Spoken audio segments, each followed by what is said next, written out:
नमस्कार, मी प्रीती.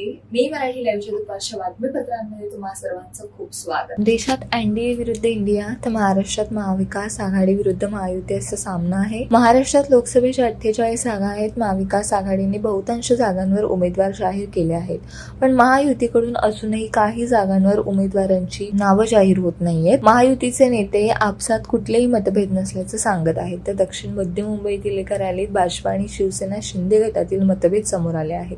भाजपच्या महिला नेत्यांनी शिवसेना शिंदे गटाला इशारा दिला आहे.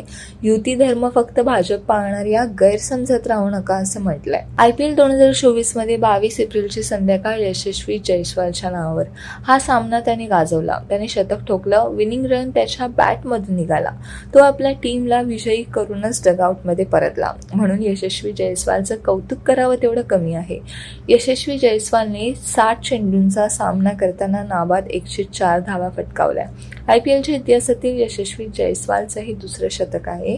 महत्वाची बाब म्हणजे पहिलं शतकही यशस्वी जयस्वालने मुंबई इंडियन्स विरुद्ध झळकावलं होतं. फोन टॅपिंग प्रकरणात देवेंद्र फडणवीस यांना अटकेची भीती होती. स्वतःची अटक टाळण्यासाठी फडणवीसांनी पक्ष फोडल्याचा गौप्यस्फोट शिवसेना नेते आणि खासदार संजय राऊत यांनी केला.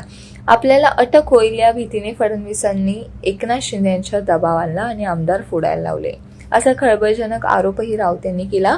माध्यमांशी बोलताना त्यांनी फडणवीस तसेच एकनाथ शिंदे यांच्यावर निशाणा साधला.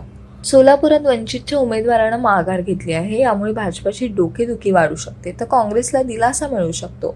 काही उमेदवारींमधून वाद झालेला असताना वंचितच्या 2 उमेदवारांनी निवडणुकीतून माघार घेतली आहे. भाजपाचा उमेदवार जिंकून नये म्हणून सोलापुरात वंचितचे उमेदवार राहुल गायकवाडांनी माघार घेतली. आपल्यामुळे भाजपालाच फायदा होईल अशा सुरू म्हटल्यामुळे जळगावातील वंचितचे उमेदवार प्रफुल्ल लोढांनी माघार घेतली.